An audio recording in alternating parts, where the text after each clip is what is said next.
আসসালামু আলাইকুম। আজকে আমরা কথা বলবো স্যামসাং গ্যালাক্সি M52 মডেলের ডিভাইসটি নিয়ে। যেমনটি আপনারা দেখতে পাচ্ছেন, এই ডিভাইসটি অনেক স্লিম এবং অনেক হালকা একটি ডিভাইস। মিড রেঞ্জের সব থেকে বেস্ট একটি ডিভাইস মনে হচ্ছে এটিকে আমার কাছে।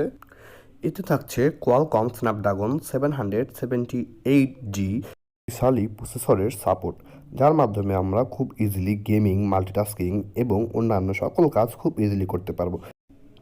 এতে থাকছে 6 GB র্যাম ও 128 GB ইন্টারনাল স্টোরেজ। ডিভাইসটি খুবই হ্যান্ডি একটি ডিভাইস এবং হাতে অনেক সুন্দর গ্রিপ দেয়।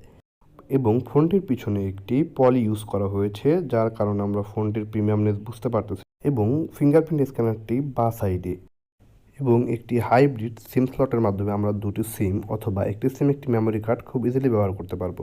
এটিতে ব্যবহার করা হয়েছে 6.7 inch super AMOLED plus display এবং সাথে থাকছে গরিলা গ্লাস 5 প্রোটেকশন এবং 120 হার্টজের রিফ্রেশ রেট।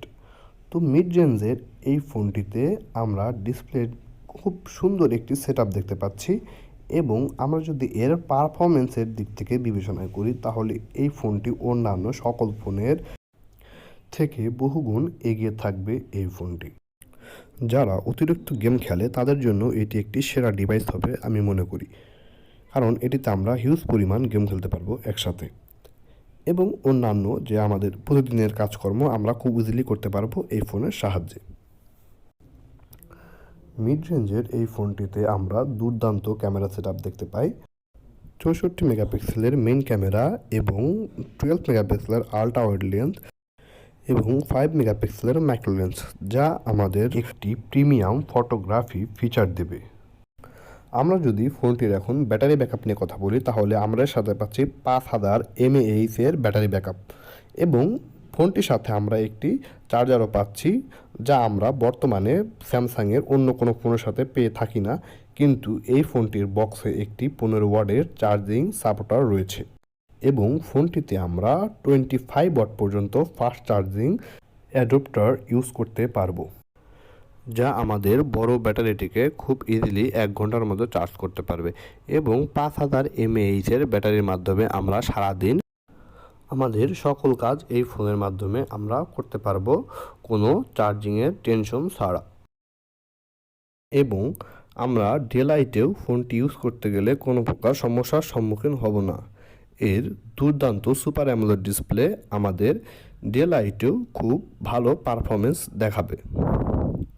যেমনটি আপনারা দেখতে পাচ্ছেন, আমরা সরাসরি সূর্যের আলোতে ফোনটি খুব ইজিলি ব্যবহার করতে পারছি এবং এতে রয়েছে ট্রিপল ক্যামেরার সেটআপ। এখন আমরা এর ক্যামেরা পারফরমেন্স দেখব।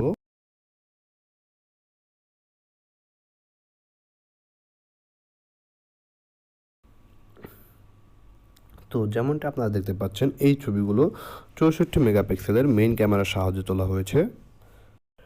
আমরা যদি ফোনটির ওভারঅল ক্যামেরা পারফরমেন্সের কথা বিবেচনা করি তাহলে এই ফোনটির ক্যামেরা পারফরমেন্স দুর্দান্ত। যেমনটি আপনারা দেখতে পাচ্ছেন, এর পোর্ট্রেট মোডের ছবি এবং অন্যান্য সকল ছবি খুব স্পষ্ট এবং ক্লিয়ার দেখা যাচ্ছে।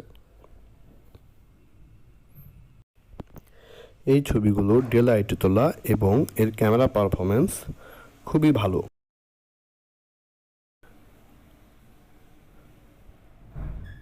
এর পোর্ট্রেট মোড এবং ওয়াইড অ্যাঙ্গেল মোড দুর্দান্ত এবং এর সেলফি ক্যামেরাও খুবই ভালো। 32 মেগাপিক্সেলের ক্যামেরা ইউজ করা হয়েছে সেলফি ক্যামেরা হিসেবে এবং আমরা এখন এর শার্পনেস চেক করব।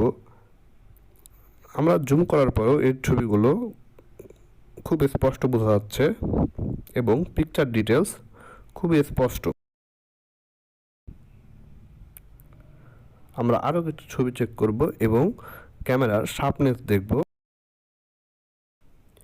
তো এই প্রাইস রেঞ্জের মধ্যে এত ভালো ক্যামেরা সেটআপ আমি অন্য কোনো ফোনে লক্ষ্য করিনি।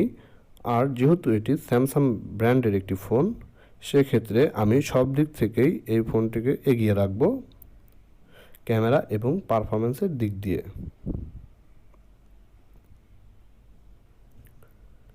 তো এটির ক্যামেরা ডিটেলস খুবই ভালো, যেমনটা আমরা দেখতে পাচ্ছি। শুধু ক্যামেরা যাদের মেইন চয়েস তারা এই ফোনটি অনায়াসে নিতে পারেন।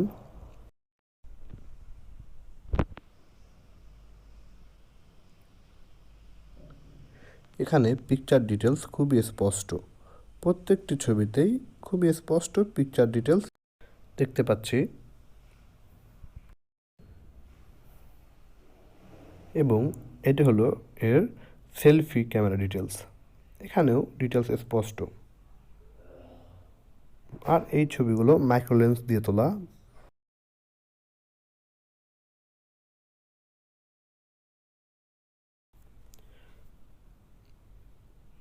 এবং নাইটের কিছু ছবি দেখব, এটি উইদাউট নাইট মোড অন করে তোলা, আর এই ছবিটি নাইট মোডে তোলা।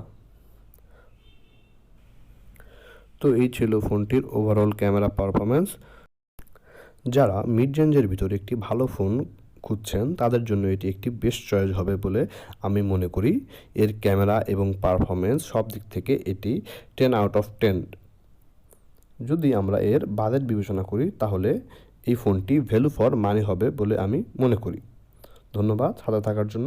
পরবর্তী ভিডিওতে দেখা হবে অন্য কোনো টপিকে।